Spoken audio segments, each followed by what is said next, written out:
राधे राधे दोस्तों ये मेरे YouTube चैनल पर आपका हार्दिक स्वागत है। दोस्तों यदि मेरे चैनल पर आप नए हैं तो मेरे चैनल को सब्सक्राइब कीजिए, वीडियो को अंत तक देखिएगा और वीडियो अच्छी लगे तो लाइक शेयर और कमेंट में राधे राधे ज़रूर से लिखिएगा।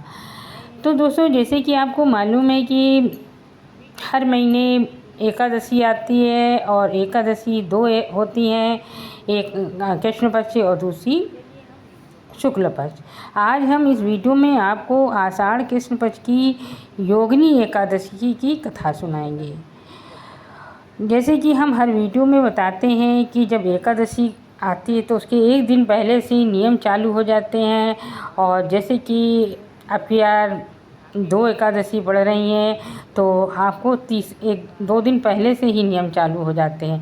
तो आपको इन नियम की जो वीडियो है वो मेरे चैनल पर पड़ी है, वह कुछ चीज़ें मैं आपको बता देती हूँ। जैसे कि एक दिन पहले, एकादशी के एक दिन पहले से हमें मांस, मदरा, मसूर की दाल, उड़द की दाल और प्याज, लहसुन आदि चीज़ें नहीं खानी चाहिए।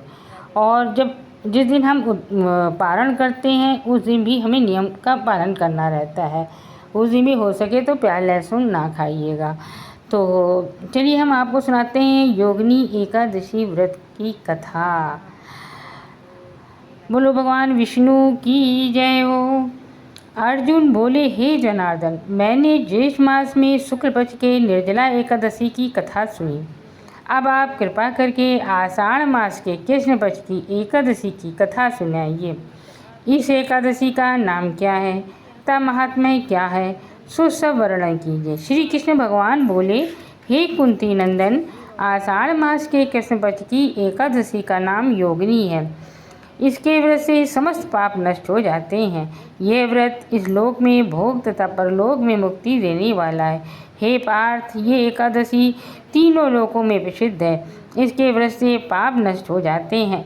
आपसे पुराण में कही हुई कथा कहता हूँ, ध्यान पूर्वक सुनो। अलकापुरी नाम की नगरी में कुबेर नाम का एक राजा राज्य करता था। वह शिव भक्त था। उसकी पूजा करने के लिए हेममाली पुष्प लाया करता था। माली के विशालाक्षी नाम की अत्यंत सुंदर स्त्री थी। एक दिन वह मानसरोवर से पुष्प ले आया, परंतु कामासक्त होने के कारण पुष्पों को रखकर अपनी स्त्री के साथ रमण करने लगा और दोपहर तक न गया।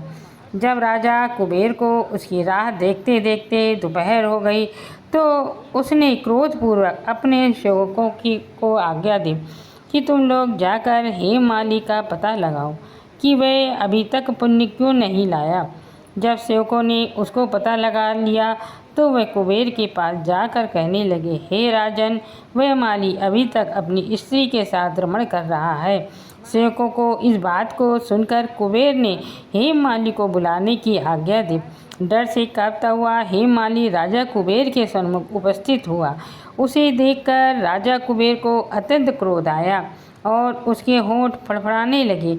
उसने कहा, अरे पापी, महानीच, कामी, तूने मेरे परम पूजनीय ईश्वरों के भी ईश्वर शिव जी का अनादर किया है। मैं तुझे साफ देता हूँ कि तू स्त्री का वियोग भोगेगा और मृत्युलोक में जाकर कोढ़ी होगा। कुबेर के शाप से वह उसी क्षण स्वर्ग से पृथ्वी पर आ गिरा और कोढ़ी हो गया। उसकी स्त्री भी उसी समय उससे बिछड़ गई। मृत्युलोक में आकर उसने दुख भोगे, परंतु शिव जी की भक्ति के प्रभाव से उसकी बुद्धि मलिन न हुई और पिछले जन्म की भी शुद्ध रही। इसलिए वे अनेक दुखों को भोगता हुआ तथा अपने पूर्व जन्म के कुकर्मों का स्मरण करता हुआ हिमालय पर्वत की तरफ चल दिया। चलते चलते वह मार्कंडेय ऋषि के आश्रम पर जा पहुंचा।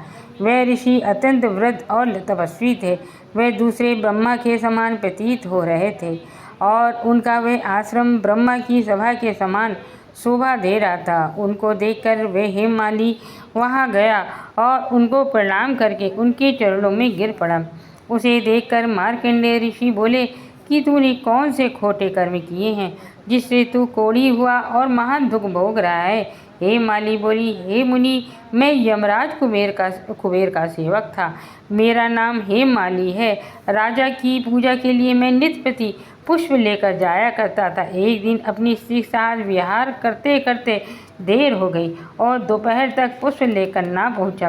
तब उन्होंने मुझे शाप दिया कि तू अपनी स्त्री का वियोग और मृत्युलोक में जाकर कोढ़ी बनकर दुख भोग। इस कारण मैं कोढ़ी हो गया हूँ तथा पृथ्वी पर आकर असहनीय कष्ट भोग रहा हूँ।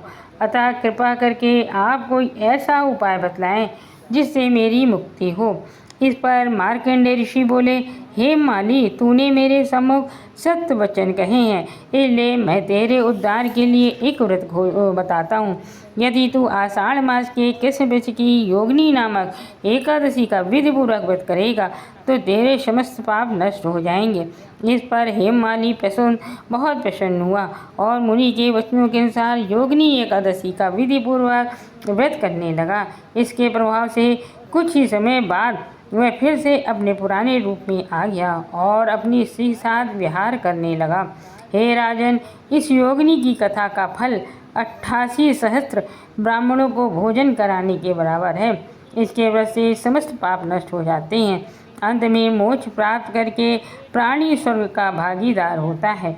व्यक्ति को पूजा आदि धर्म कार्यों में आलस या प्रमाद नहीं करना चाहिए, बल्कि मन को संयम में रखकर सदैव ईश्वर की सेवा में तत्पर रहना चाहिए।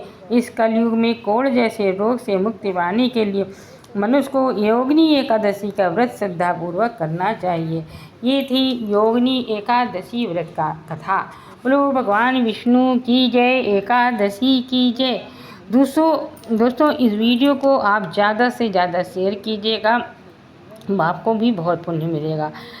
और कमेंट में राधे राधे लिखिएगा। चलिए अगली वीडियो मिलते हैं। राधे राधे।